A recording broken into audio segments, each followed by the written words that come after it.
Hey everybody, how we doing? You doing okay? I hope so.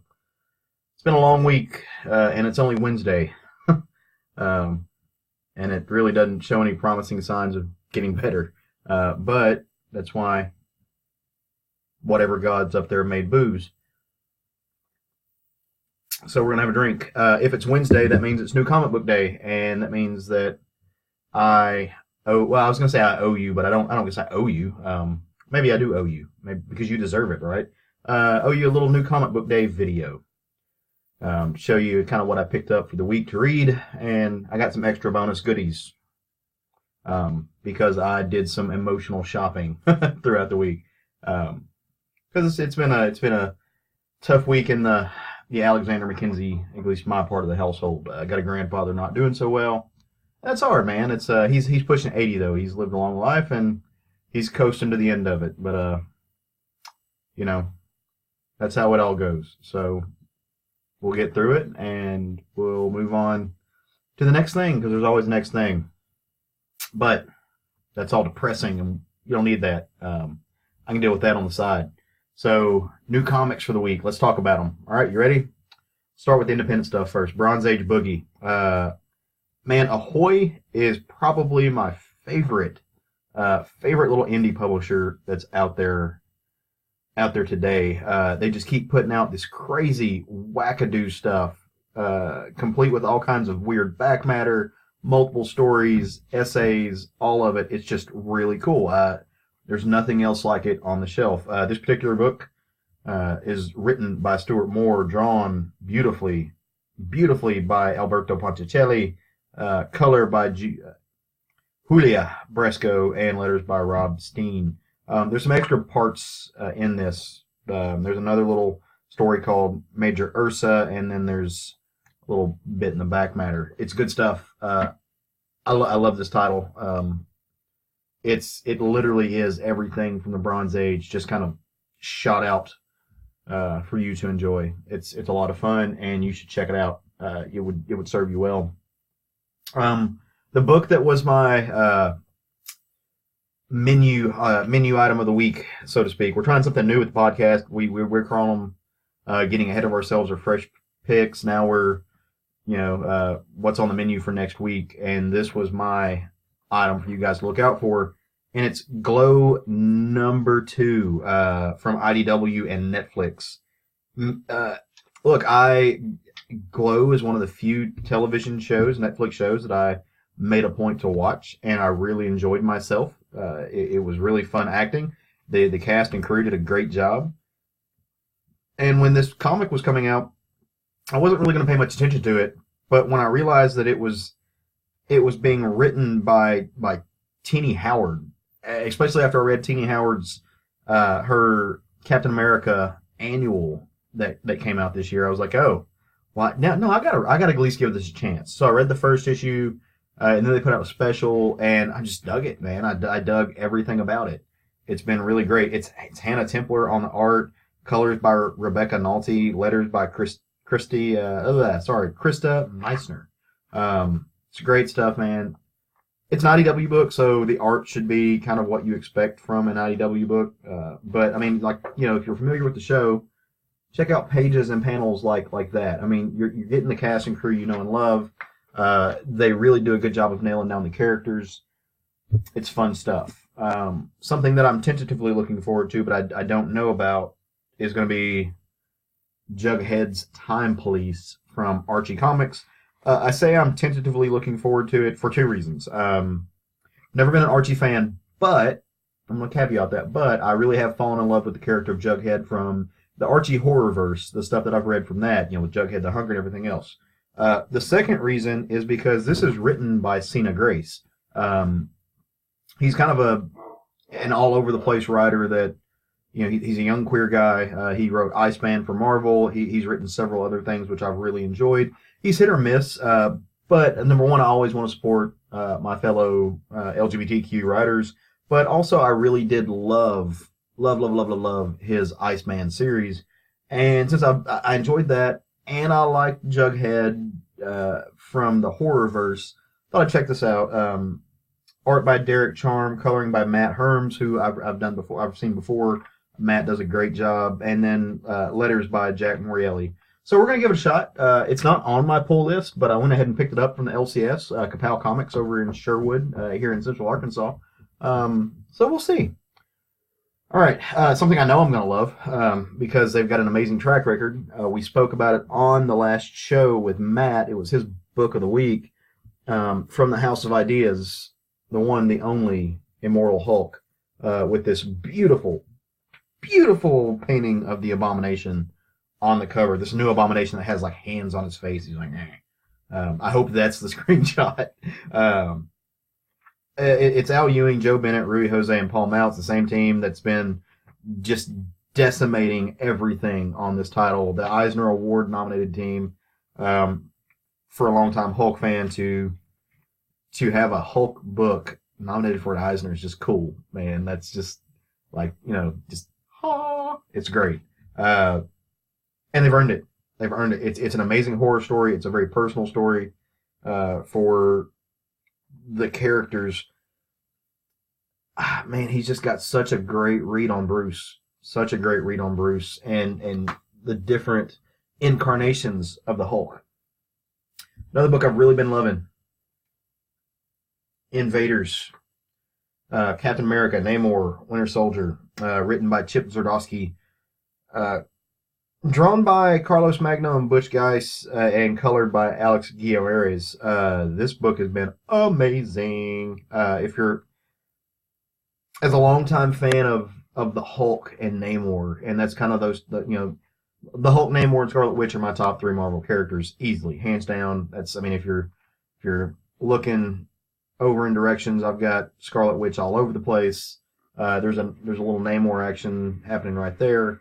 I love those characters, and Namor, especially one of the older characters in Marvel's catalog. This is using so much of the history of those characters to kind of make a new story, and it's playing along with what's happening in the Avengers right now, with Namor being, the old school Namor, where he's going to lead his army to take over the land, or at least to back the land up and move them out of the oceans. He's got a new team called Defenders of the Deep. Are you a terrorist or a freedom fighter? Well, it depends on who wins, and that's the story, and that's where they're going with it. Butch Guice is the MVP of that story, and goddamn, it's funny because I'm reading another series that's got Butch Guice on the art, and it's just like, so good. He's got, his lines are just, they're not pretty, but they're perfect, if that makes sense. They're not nothing's perfect, right? It's art. Art can't be perfect, but they're pretty close for the style he's wanting. It doesn't get much better. And Alex Guillories, however you say his name, wonderful person. I follow him on Facebook, not on Facebook, on Twitter and Instagram. Just a cool guy and likes all of our stuff back, and that means a lot. And so this has just been a really fun book. Now we're going to see things getting to a head. Captain America facing off with Namor. There's nobody's going to win in the story because it's two friends forced to fight each other, and that's never fun unless you're friends like me and Craig and you just duke it out for funsies. We don't hit each other. He'd knock me the fuck out. That dude's a black belt. You kidding? Speaking of Craig, a story that Craig is not reading, and I don't know why. It doesn't make any sense. He's crazy. What's he doing? Who knows? Who can tell? Spider-Man Life Story, number 4. It's Chip Zdarsky, Mark Bagley, Andrew Hennessy, and Frank D'Amata. This story is cool. I'm going to give you the quick and dirty, even though I've done that several times. Spider-Man, created in the 60s, but he ages in real time. So this issue is the 90s. So by this time, it's well into his 40s, pushing 50 even. Well, I guess, yeah, created in the 60s, but he was an 18, 19-year-old kid. By this time, he's easily in his mid-50s. He's an old man, being Spider-Man, because he ages in real time. His loved ones have passed away. They've gone. What's he going to do? Who knows? He's Spider-Man. He's got heart. That's what the story's about. Chip Zdarsky continues to just knock it out of the park. one of Marvel's, we not that we should pit artists or writers against one another. We shouldn't. We should just enjoy what they put out. But he's seriously one of the most polished. I'll say polished. That's a good word. One of the most polished in the stable. He's taken his craft and really, really honed it to be something special that we've not seen from him before, and that's just nice. It's refreshing. Silver Surfer Black.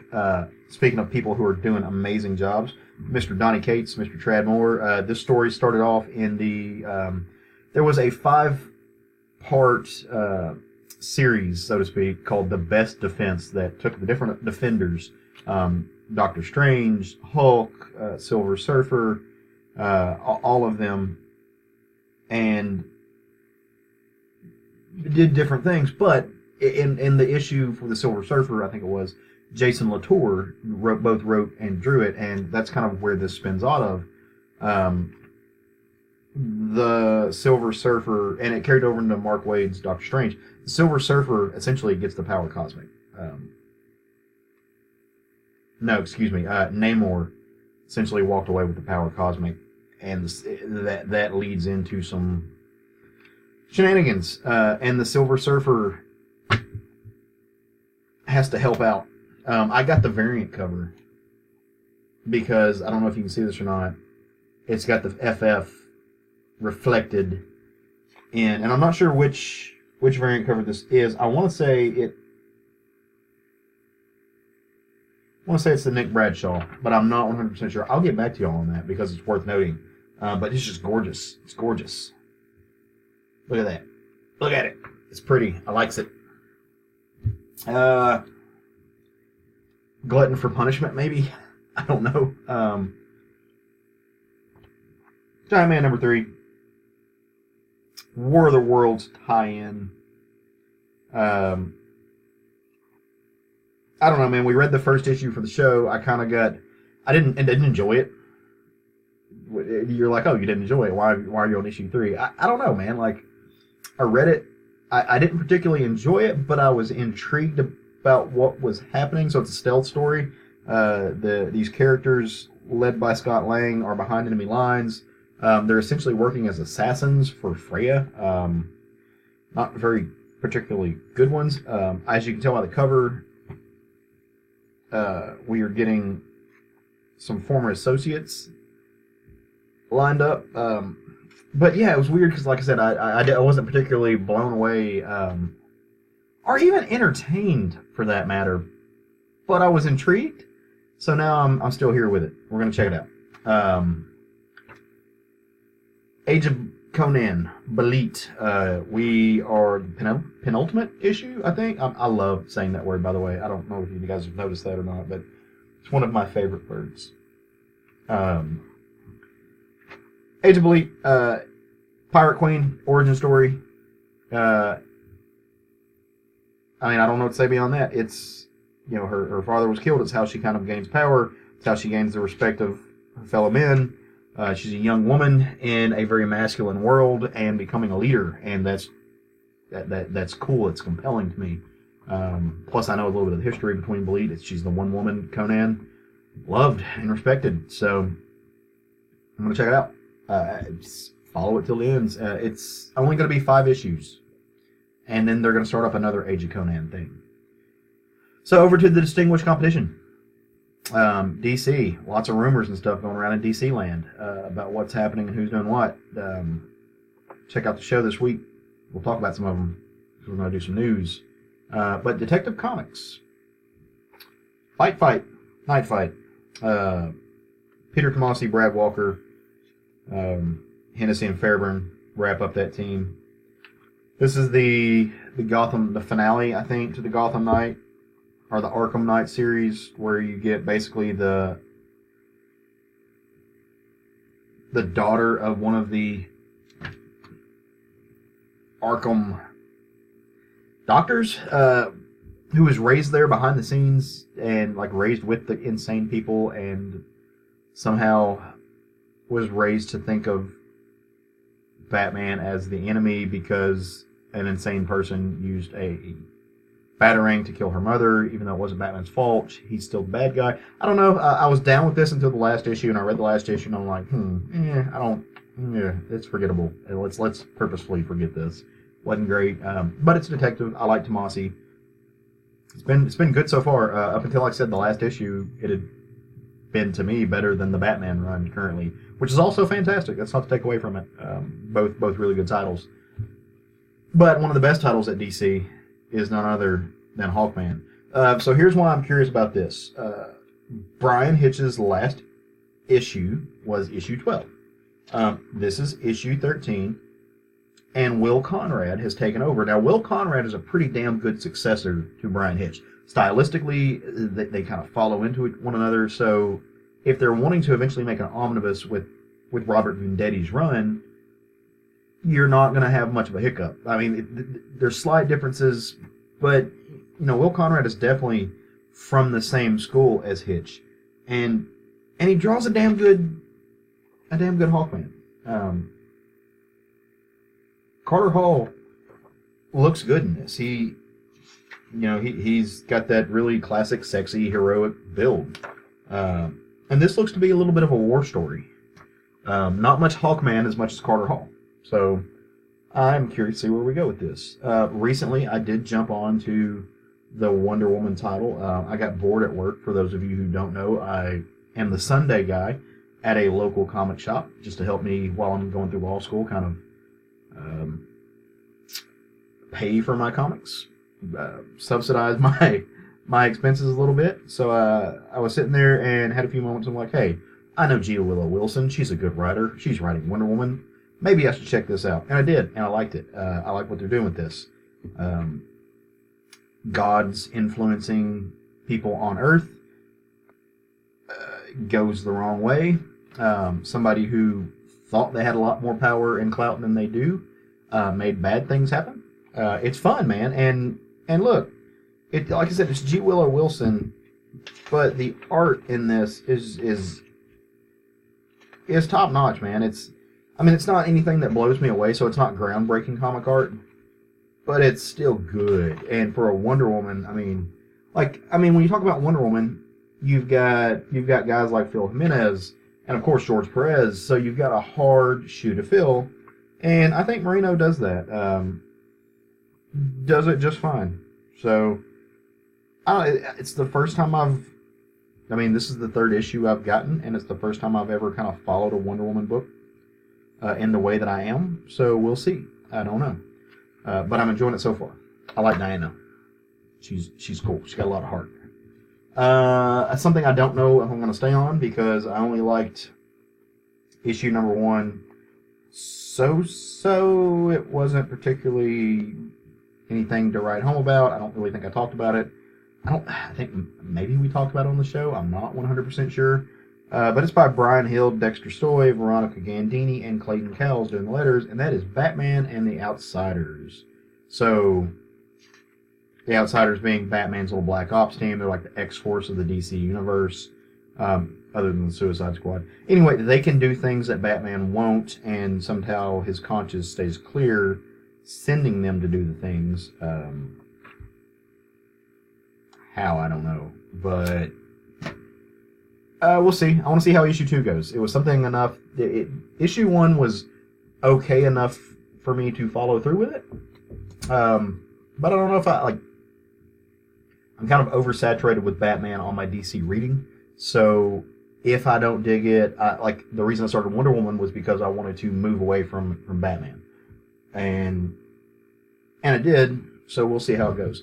And the big kicker for the week is Event Leviathan #1, also sprung for a variant cover because it's pretty and I likes the use of red in it. Now, this is DC's latest kind of event that I guess Bendis is responsible for, has led into. It's their big summer thing. So I wanted to check it out. It's Bendis and Malieve, and those two creators work really, really, really, really well together. They've had their own creator-owned stuff before, and they have a very good shorthand when it comes to what they're putting through on their scripts. And so that's my pull list for the week. But I didn't just get those. I got some extra goodies that, real quick, I'll share with you guys. So had a little bit of room left over in the budget, and I guess I've been doing a good job. I got a little bit of a attaboy at work. I got volume 2 of Matt Wagner's Hero Mage Denied. I scored, I guess you guys know, I said Namor, one of my favorite characters. Some dollar books, dollar back issues of Namor. But I also got some not so dollar back issues of Namor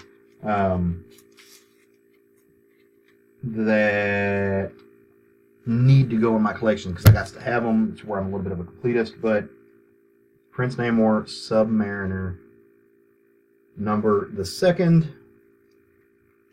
Got that for a really good price. Number the 3rd. I mean, these old Silver Age books, these are 12 and 15 centers, guys. They're pretty. 5 Tiger Shark.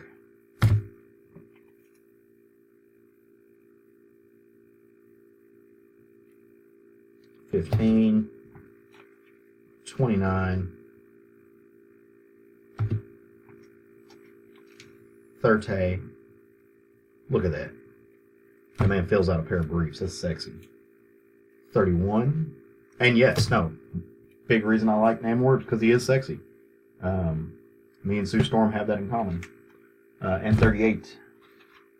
Last but certainly not least, the big Watchmen annotated book, because I need it for my shelf. Loves it. I love it. I love it. I love it. All right, but that's that's what I brought home for the week. We're going a little long on this, so I'm going to cut it short. Come see us on the Southern Pride Geekery podcast. Every Sunday we drop new episodes. You can like us on iTunes, Stitcher, Google Play, wherever finer podcasts are delivered right to your phone or your computer. We're on YouTube. We're everywhere, and you want to listen to us because we do some pretty good stuff. We have some great conversations. We've got 5 folks on it now, with the addition of Matt, who does an excellent job. Other than that, guys, go forth, love some comics. Stay safe, stay healthy, know that you're loved, and, feed the children or some shit. I don't know. Rock and roll.